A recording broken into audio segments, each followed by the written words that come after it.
All right, guys, so here we go for the main event, the Men's Royal Rumble. Again, 30 men, and whoever wins it gets a title shot at WrestleMania, and they choose which champ they want to go up against and everything. And let me just start this off real quick. We got a couple of notes here. But before we start, so you said two champions that would be challenged would be what, CM Punk and Drew McIntyre. And Drew McIntyre. That's right. Okay. Yeah. So let's see here real quick. So first off, the first two guys in the ring here, the notes I took, you guys can jump in any time. First two guys were Oba Femi and Braun Breaker. And Braun Breaker got broken in about 5 seconds. Yeah, he got attacked by this mystery dude that hit him with a stomp.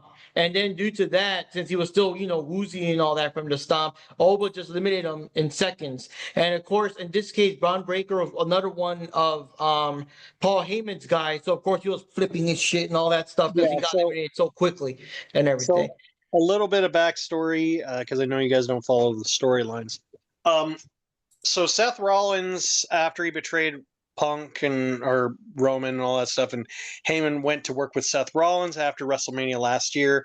He created a new faction called the Vision, which was him, Braun Breaker, Bronson Reed, and Logan Paul.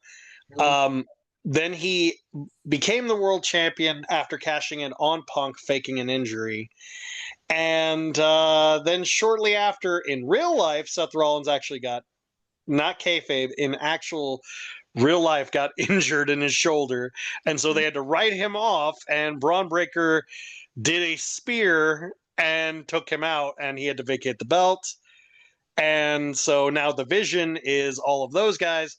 And Punk there was a mystery person at the War Games with the hood. That ended up being Austin Theory, which was to a lot of people's meh. And the crowd went, eh. Anyway, SmackDown prior to Royal Rumble, for a split second, there was a mistake where Fraxium came out, and you see a graphic that pops up. It says Braun Breaker #1 participant for the Royal Rumble graphic. So obviously that was a major botch. And then the pre-show before the Rumble, Paul Heyman confronted Adam Pearce, who's the Raw GM. Yeah. He's like, "You think you didn't know? You think I didn't see that?" Da, da, da, da. So I think he was actually supposed to be #1, but instead they switched it to #2 just to be like, "Well, we'll still do the same shit spot, but whatever. We'll just do that. We'll just do that.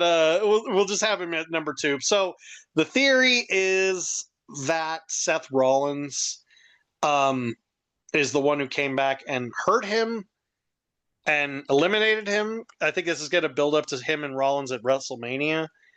But I also think the person who actually hit him could be Logan Paul, because that would be actually really funny.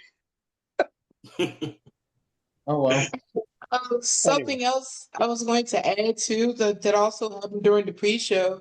They're talking like to fans and everything out there, and it seemed like for most of the fans there, because I don't think they mentioned anything about the Women's Rumble, but for the guys, all those fans would talk about it. They would say, "Oh, Brock Lesnar." So they wanted Brock Lesnar to win and all of that. And I'm like, why? Because you're stupid. Oh. That's what my friend said. He said the same thing. Okay. So anyways, for the beginning of the matches here, we already got that Braun Breaker was thrown out, eliminated by Oba. So then we got Holo Sikoa in there, and we got Rey Mysterio, and we got Rusev. Kind of cool.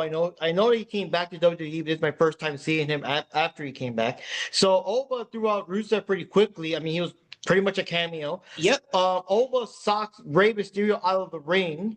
Matt Cardona came in, which is kind of surprising because he came in as Matt Cardona and not. Yeah, he's now Matt Cardona. He's not. Yeah, he's not Zack Ryder anymore. So he's officially Matt Cardona. Yeah. So Oba tosses him out too, and this is why I started telling Wendy, okay, this is like the Cell game. Just that instead of Cell, it's Oba. It's the Oba game because everyone's just stepping up one by one, and Oba's like throwing them out. The man like Marcel backhanded Mrs. Simon to the mountain and stuff. Yep. So, anyways, Mr. Iguana came out. Okay, with a stuffed iguana. I was like, was like, wait, Mr. Iguana's still there? That's my reaction to that. Yep. Is it AAA? Like, because they're doing AAA crossover stuff.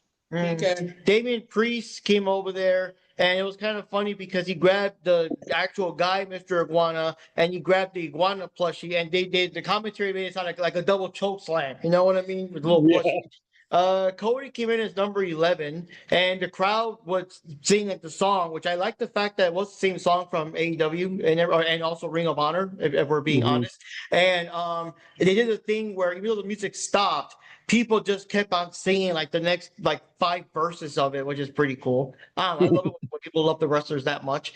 And then we had El Grande Americano, number 12, but then number 13 is another El Grande Americano, which is like what Jack said, the taller dude, you know. So the short one threw the taller one out, and then the taller one dives after him, and they're both eliminated that way. I don't. Okay. Yeah, no joke. So El Grande Americano was supposed to be a parody of, Mexican Lucha Libre. That's what his whole gimmick was. But then when the replacement El Grande Americano, the tall one, he organically actually got over with the fans. Like, legitimate, no joke. They loved him. And so now everyone's like, what? So you took a character that's basically just a racist joke and you freaking roll with it and y'all like it? Okay, y'all are weird, man. Yep. And then now the original El Grande Americano is back, so now the fans are like, boo. I'm like, what the fuck? Like, I'm like, what the fuck? You're all so dumb. God. One thing we compared it is that we compared it like the real Kevin Nash up against the fake Kevin Nash. So yeah, that's what we were saying. The fake Diesel. Yeah, that's what that felt like. Or Yeah. either like Undertaker versus fake Undertaker, that type of thing. So anyways, Yeah, after that also- we had Also, the there was surprise that sorry, go on. Sorry about that. Also, there was another botch in the Rumble as far as numbers, because as Cody Rhodes came in, he was number 11, but at the bottom of the screen, it clearly says that he's entry number 1. Yeah, they did that twice. They did that at 11 and they did that at 21. That because Cody is always number 1. Yep. And also at the very they last also messed up. They also messed up where one time they would show how many participants were supposed to be. I don't remember if it was the women's or the men, but they had 31. The women's had number 31. In So I the was arena, confused because it says I up missed out next, on the- participant 31, and everyone's like, what? Yeah, I missed out because I thought that because sometimes they got like 32 people say, oh, so this is like a 32 on Royal Rumble, and I had more hopes because maybe Paige will be there after all, but like then it went back to number 30. I'm like, oh, But anyways, the next person on is what we've heard rumors about, and it's been confirmed. We got the powerhouse Hobbs, who is now going by Royce Keys and everything. Yep. We got Dragon Lee coming in there as well. We got Hobbs and Cody kind of talking a bit because they know each other. They work in the same company, which shall remain nameless and everything. And then we had La Parka coming in. That was very surprising, La Parka. And they did mention WCW and everything. Bronson Reed came in and got rid of Hobbs, or Royce, whatever you want to call him. LA Knight got rid of Bronson Reed. Brock Lesnar came in and started doing suplexes to everybody because Suplex City, bitch, The Miz came in and they got rid of The Miz rather quickly. Oh, sorry? What? Oh. With The Miz, I was actually surprised because all these people, I mean, I guess you could kind of count Brock too, but like of all the people, I think The Miz was like the most old school of everyone there so far, of people that haven't like left and come back like Cody or Rey Mysterio, So Ray Phoenix came in, Brock Lesnar got rid of Ova, while Ova was too busy trying to get rid of Logan Paul, just like the rest of us want to get rid of Logan Paul, Jey Uso came in, and he mentioned he was the winner of the 2024 Royal Rumble. Cody got rid of Brock Lesnar. Roman Reigns came in. Pause. No, what happened was Jey Uso was coming out doing his yeet shit, and the camera didn't pick up that LA Knight and Cody both eliminated Lesnar off screen. So when the camera panned back, Lesnar was already eliminated. Oh, wow. And I'm like, wow. And that was the biggest spot of the night of like, they were supposed to have that biggest thing and then the camera guy didn't get it. I was like, you fucking idiot. And then they had to replay that they both eliminated him. And I'm like, you fucking morons. So his yeet actually got overshadowed by a yeet. Yeah, exactly. Exactly. With Oba, there was also that spot with where and it became a meme where Brock was in the corner and Ilya Dragunov was hitting him with the chops hard, and Brock was just looking at him and he goes, he like screams at him. And I'm like, someone took that video and then they just added the goat screaming to him. Like, yeah. It was really funny, but I was like, damn, man. Couldn't even sell for Dragunov, you bitch. Fucking asshole. But I was like, yeah, I also felt like they were building, it seems like they're building a feud with Oba and Brock. It felt like they were trying to build something with Oba and Brock, because let's be honest, Oba could fucking destroy Brock Lesnar now. Lesnar now is like old and clunky and like very accident prone. I mean, the motherfucker slips on his own hat. Yeah, I proved that in the intro. Yep. So anyway, and it was him and Royce and Oba all in the ring. Only thing I could think of was Vince McMahon in the back of his mind just screaming "Meat!" It was just ridiculous. Exactly. But anyway, yeah, back to the match. Back to the thing. Roman Reigns came in. Jacob Fatu came in, started fighting with Cody outside the ring. Fatu actually picks up Trick into. He grabs Trick, throws him in the air, catches him on the shoulder, and slams him. And I'm saying, okay, so we got Clark from King of Fighters in here. And I guess you can do that in real life. I was like, when he did that, I was like, holy shit, okay. Yeah, Fatu's no joke. He's a badass. He's a badass. He could do all that shit. He's no joke. Fatu's a fucking beast. Wow. Seriously, we threw him up, caught him, and did all that and slammed him. We should have, you actually threw him up, caught him, but should have just threw him out the ring. I mean, wait, was that him or Javon Evans? No, Javon. Oh yeah, it was him. He did that to Javon. That's who it was. Oh, sorry. Yeah. I knew it was somebody. Yeah, so Penta came in, Randy Orton came in, Gunther came in as number 30. So someone we were expecting didn't come after all. Cody was hanging off the ropes, trying not to get eliminated, when Drew McIntyre came in, kicked him in the head, and made Cody fall. So of course that's probably getting more beef between them. So the last four people we had were Roman Reigns, Gunther, Logan Paul, and Randy Orton.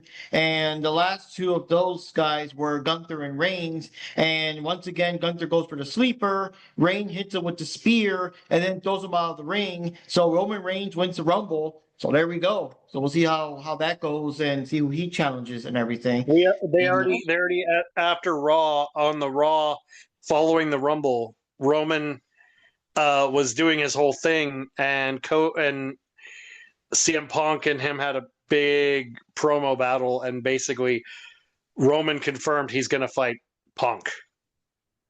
He confirmed he's going to fight Punk. He said he's like, I'm going to beat you. I'm going to fight you. He's like basically talking about how that, the same thing with the podcast, whatever. He said, you made my life a living hell making that podcast. You made it so much harder than it should have been. When I won the Rumble, everyone was booing me because of you and all this stuff. I'm like, he's not wrong. He's got some points, but he's like, yeah, but that's also because you sucked. And I'm like, but I also think Punk will win at the Rumble or win at Mania because Punk is the only person who not only has beaten all three of the Shield in a 1-on-3. He's the only one to do that, but he's already beaten Moxley for the title. He's beaten Rollins for the title. And now he needs to fight Roman for the title because he beat them both the same way, which is the double GTS. If he does that, I will be like, mwah, cinema. Now, the only thing I do want to say is now that the Rumble's over and stuff, we were kind of expecting Jericho to drop in there, even for a bit or whatever, because he has been working out. He's dropped the weight. He's no longer with AEW, and there has been rumors confirmed recently that WWE actually bought the rights for Judas and everything. So I was really expecting him to be number 30 or be one of the people in there. And I was thinking whenever Hobbs was there and Cody were there and they were talking, I was like, oh man, please bring in Jericho and at least have some kind of spot or confrontation between Cody, Hobbs, and Jericho. That would have been kind of fun to see and everything. But obviously it didn't happen. And I did see a meme somewhere where it was kind of like what we wanted, and you got Paige and Jericho. What we got, Bree, and I forgot who they had in the. Oh yeah. Dang. Oh, Hobbs, because Yeah. like I think Hobbs is cool, but I know the average WWE guy probably doesn't know who the hell's that guy and that kind of shit. So it was like we wanted It's like, wow, Mark Henry got ripped. And then we got Bree and we got Hobbs, I was like, I think they just saw a tough guy, the big buff guy, and they're like, God, man, freaking Big E really, really got cut. Like, Oh, Big E is Wow, cute. when did Ron Simmons get a full head of hair? What happened? Well, I'm just kidding. But no, I mean, honestly, I hope. I think they'll do something with Royce. I hope they do something interesting with Royce. Now, I don't know. My question with him, Royce Keys, is he going to be on NXT or is he going to be on the main roster? Because he could just be a debut and then da-da-da-da. But obviously, Oba, they did say he's going to the main roster. But my question is, where's he going to go? Besides the fact that I haven't watched tonight's SmackDown, but I do know they're starting the matches for the qualifiers for the Elimination Chamber. So now that we know who Roman is going to fight at WrestleMania, we now know that the Elimination Chamber, as far as we know, the Elimination Chamber will be for Drew's belt. So my question is, who's going to be in those matches with the Elimination Chamber? Because if Oba wins the Chamber and Oba fights Drew, whoo, I'd be so happy. Him at WrestleMania, because they have a feud. Because if you remember Saturday night's main event, Cody was fighting Oba Femi, champion versus champion, and Drew came in and interfered and ended the match. And Drew beat and Oba friggin' fall from grace his ass. So, okay, you said Oba's still in NXT right now, right?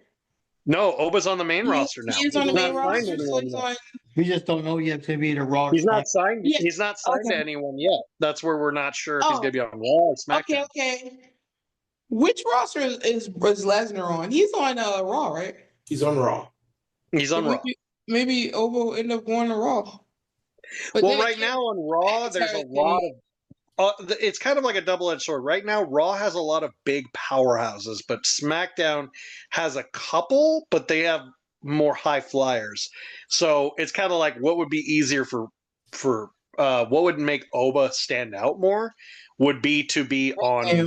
SmackDown right Yeah. now. But I mean, there's a lot of big guys on SmackDown too. Like Trick Williams is on SmackDown, Dragunov's on SmackDown. There's a lot of guys that I'm like, okay, I could see feuds here and there. Damian Priest is on SmackDown. So there's a couple guys. Aleister Black, he's on SmackDown. Aleister Black versus Oba would be really interesting. Oh wow.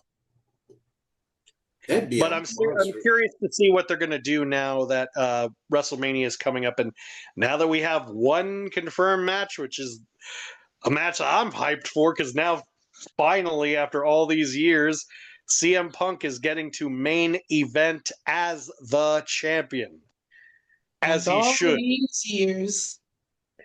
and it's in a singles match, not a triple threat with Timon, aka friggin' Seth Rollins' ass. I still love that meme of like Drew McIntyre as Scar and CM Punk as Simba, and then you see the hula skirt with freaking Timon, and they say Seth Rollins. Like, yeah, Well, it's the bad true. thing is that there's still several months left to go, so you know how there's the storyline. They could still sneak his ass in there somewhere. Well, we only got 3 months, really. I mean, because WrestleMania is in April, so we only got about 3 months. So there's a lot of stuff that could happen. And Stephanie Vaquer, we don't know who Liv's going to choose either. So I'm like, okay, maybe Stephanie will fight Liv. I don't know. I do know that they're doing the Elimination Chamber, so I'm curious to see who's going to get into the Chamber because I always love the Chamber match. So I'm curious to see what that's going to be. I don't know if you guys are going to make WrestleMania predictions, but I am actually going to be in Vegas for WrestleMania weekend. I'm going to be going to WrestleCon. So hopefully I can maybe get a couple people that can get their info, and maybe we can get some interviews going on this podcast, and maybe here and there, maybe. Yeah, we could try. Do Well, it. hey, you never know, dang, how much tickets cost or the notice or whatever. Maybe you could drag Johnny along or something. Yeah, see how you have to have like 5 mortgages to go to a WWE show now. The TKO is so doggone greedy and ignoring Vince McMahon's whole model for wanting this to be like affordable for families, for people to bring their families, so you can bring in new fans. Sort of like Walt Disney was with his parks, which is also outpricing people. Yeah. Oh, Nintendo too. Yeah, this is the Help one those situation. corporations. This is the one time and the one situation that I will ever say this. Oh God, I miss Vince McMahon. Specifically with tickets, yes, I agree. Tickets wise, yes. Everything else, no. You can go down. Yeah. Because like I said, I that think was his main TKO thing. It's just TKO mainly, you know. Just like I can't fucking stand those guys. They don't know what they're doing. Mm-mm. So like I said, TK, yeah, it's like with Vince, like that was just his model. He wants to bring people in, so you have the show, so it's affordable to bring your kids, bring your family. You have their friends. You're trying to hook the little ones, and they become fans, and they grow up, and they bring their families. I mean, that's how it works. But now TKO is all like, "Oh, we have to have money." Well, Yeah, Exactly. they're probably trying to pay off all the money that they're losing from the slap competitions that Dana White keeps running, but we're not going to talk about that. Basically, TKO is like Vegas right now. Everything's about bringing Money. in the money. They want to bring all these fancy, big ass casinos, but they're so expensive that who could actually afford to stay there? Yeah. Exactly. Johnny, what were your thoughts on the men's Royal Rumble? or even the Rumble. Oh, the men's Royal Rumble, that one I was very entertained because you see some of the old favorites. It is kind of weird to see Powerhouse Hubs. I'm sorry, to me it's still Powerhouse Hubs. I'm not used to the new name yet. Yeah. Mhm. I So understand. it's gonna take me a while to get used to it, but yeah, it was cool seeing Cody Rhodes, Powerhouse Hubs, Roman Reigns. Damn, who else was there? Like Randy Orton. Yeah, Randy Orton. No Jericho. You weren't excited for Lesnar? No. I'm just Oh kidding. no. I'm just I was not excited. I was not excited for Lesnar, and I was definitely not excited for Paul Logan. Oh, Logan Paul. Oh my God. Logan Paul. Yeah. I What did I could what, give two what, shits did, about. what did you since you guys don't actively watch the product, what was your guys' impressions of Obafemi? Well, it was pretty much- Man, awesome. like I said, it was the Oba games. I love. I'm sorry. Just like I said, oh, they were Broadway. Okay, let me go grab my wings out. Everyone even made the Like, joke. I'm like, Everyone okay, so when are we gonna have like more than 2 people in the ring here? You know, everyone But yeah, I did called like this match though. Out of Yeah. all the matches, I did like the men's Royal Rumble match the most. It was the most entertaining. Makes sense. And And more yeah. familiarity. I did kind of get a kick of seeing the Miz there because, like I said, he's one of the more older school people there that stayed in WWE consistently and hasn't had extreme absences or left to go for TNA and then came back later or something. You know what I mean? So he was one of the more old school dudes there. Now seeing the Miz there, I was so surprised. Like I was thinking the whole time, he still works there. Yeah. Yeah, it's Like why I'm are you surprised. here? I thought he retired or whatever. I didn't know he was there for the long haul. Like for Yeah, that he's long. always gonna be there. Yeah, because they even got rid of Dolph Ziggler after so long, but the Miz persevered. But And I the will weird thing is say he still this. looks the same. Yep. Now, I will say this again about the Rumble, and this is definitely highlighted with the men. They definitely highlighted their best of the best as far as NXT goes. Because let's face it, you had Boba Fett literally turning into the Cell games. Then you got Javon Evans, who, he did catch that King of Fighters Clark combo. He was in the ring for 50 minutes and 40 seconds. Yep, the young OG. Yep, that's what he calls himself. Yeah, so I can't believe that kid is only 21. That's crazy how good that kid is. I know it's insane. Yeah, he's 21. Yeah, he's 21. Like I said, literally, even what's his name said that. Swerve got in trouble because he said that in an interview on CVV. He literally said, "It's not an insult to say Javon is better than I am because, yeah, he is. He is better than I was when I was 21. He was way better than me." I'm like, yeah, the kids. He's like, that kid's the future. Him and Leon Slater from TNA. Those kids, like, that's the thing. I don't mind high flying. You guys know about my criticism of high flying. But my issue with high flying is if you're going to do high flying spots, they have to have a purpose. They have to be executed properly and crisply. What I love about Javon is every time he hits it, every single time, he sells it. He feels like each move is supposed to be a finish, which is how you're supposed to hit it. Like, it's like exactly what Stone Cold Steve Austin said. If these kids, if you were going to give, they asked him straight up, if there was any advice you would give any modern wrestling, he said, sell. You need to be able to sell. And Javon, he can sell. He could sell really well, like these moves that he does. And that's what I like about him. He's like, I don't think he's ever going to be a world champion anytime within the next 2 years. I could see him winning like the IC belt or the US belt. I mean, I could be wrong. But I do see him being like a top champ or top guy, but I don't see him as a top champion right now. But he's got the potential to surprise me or confuse, Like I said, his matches with Oba have been great. Like I said, the guys from NXT, the people that come from NXT have gotten better. There's some guys who went from Evolve and are now in NXT. They are stepping up. There's one guy in particular I'm super hyped for named Sean Legacy. I think he's fantastic. Mm-hmm. There's Sean Legacy. There's Jackson Drake. He reminds me a lot of young Adam Cole. There's a lot of guys that I'm like, damn, there's a lot of young kids that are coming out of these woodworks. And I'm like, these kids are future if and only if they harness them right. So that's kind of how I feel about, like, I hate saying it, like I always say it. You guys have heard me say it. The way I wish AEW would elevate guys like Hook. Just freaking, you see the skills, you see the abilities, and yet I'm like, what? And it's like, well, we need 600 more John Moxley matches. We need to give Eddie Kingston 14 more title shots. I'm like, that old bitch. Does he need another fucking shot? I'm like, does Eddie Kingston's clunky ass really need another fucking title? No. Hey, I'm like, they broke a damn truck. Oh, and you talk about youngsters. Just out of a guess, how do you think Oba Femi is? He looks like he's 30, but I could be wrong. Yeah.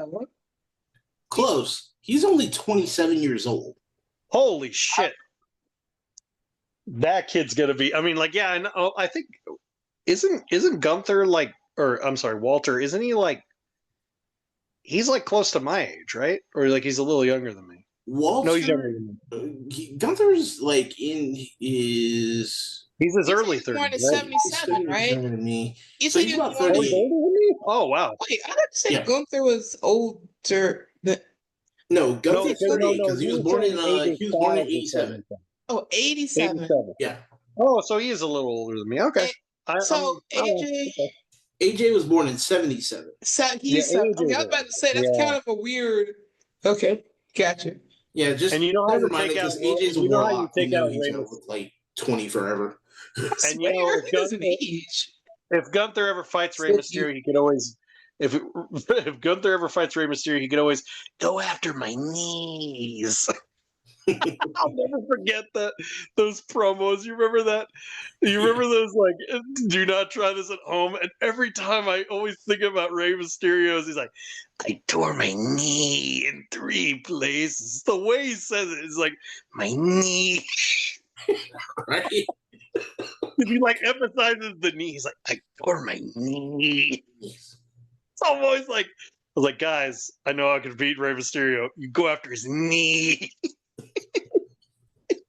You Sweet mean like the leg Tanya gunner. was like Tanya Harding style or something? You know? Yeah, because I guess he keeps injuring the same knee. He's had surgery on one knee like 7 times. I'm Yeah. like, for fuck's sakes. He really does need to retire at this point. Seriously. So those are gonna take him out next. But we already know his weak spot is his knees apparently. So you know. Yeah. He retired the poor man. He need to go home and rest. Let Dominic do his thing. He can go home and rest. No, man. Um, So but anyway, if you guys, were to have, overall but thoughts I on- am excited to see what they're going to do with WrestleMania. I'm probably going to go watch it at a bar with some friends. when is the Elimination Chamber? That is next month, actually. They're Hmm. doing it early. Let me pull up the dates. I know it's in Chicago. I think it's middle of February. Hang on. Elimination I guess Chamber. we'll watch it. Yeah.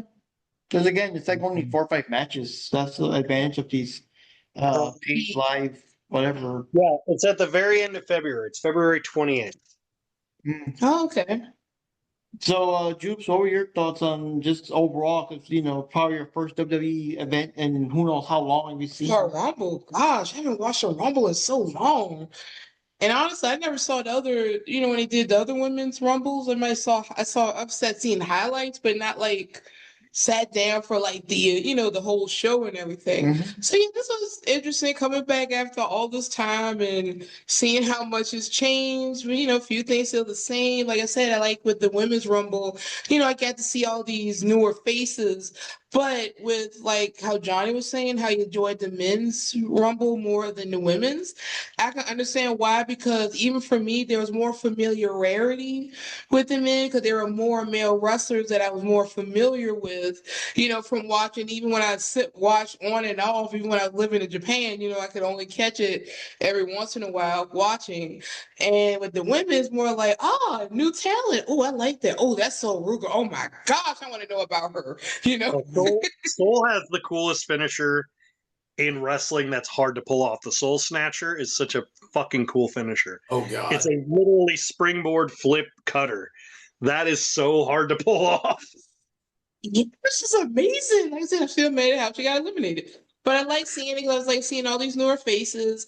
And I think overall, I enjoyed it for what it was. I enjoyed Rumble for what it was. But I am surprised that even though if we wouldn't have gotten AJ, now that I think about it, can you imagine AJ with a full body outfit on?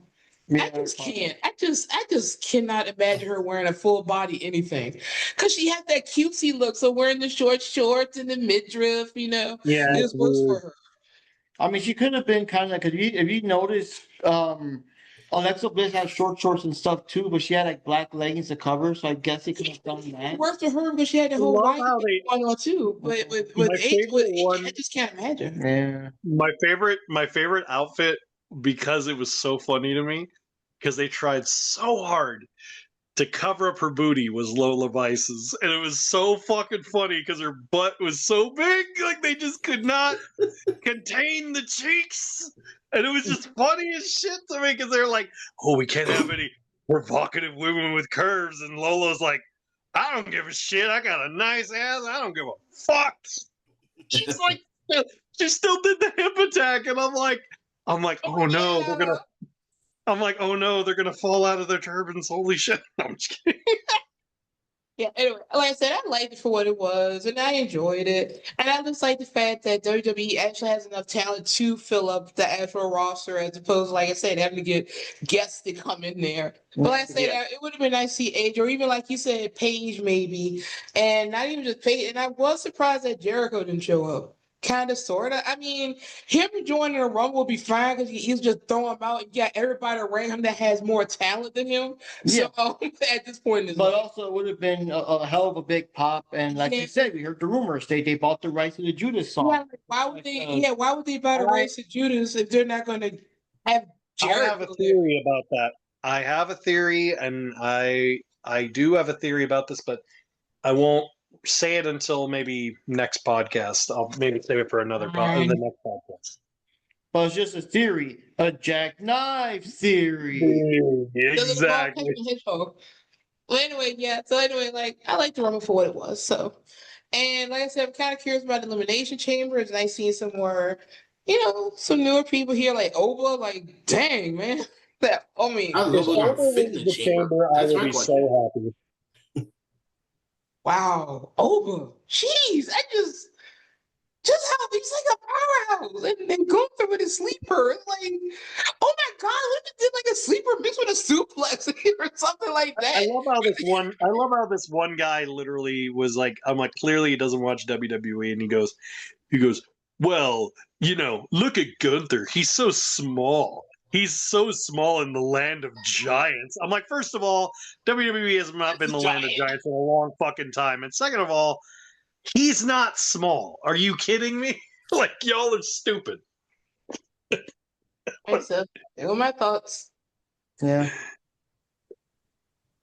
So yeah, I think everyone kind of give their thoughts on their expectations. So yeah, it does sound tempting. We'll keep an eye on like who's going to be in the matches for the Elimination Chamber. We might review that one. Again, it's just too much. We can't review like all the WWEs and the AEWs and whatever else. If you notice, we haven't really been doing the Ring of Honor ones because a lot of times they're in awkward times. They're like mid Friday. I'm still at work anyway and stuff like that.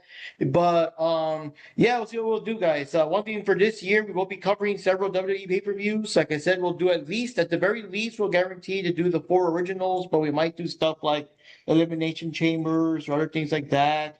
I mean, hey, if they do something like, announcing that Paige is coming back for this pay-per-view, maybe we'll cover it or Jericho will cover it because of that. Yeah, see how that works. I might, tune in and check out Hobbs or, see how Hobbs, was it Royce Keys now? Yeah.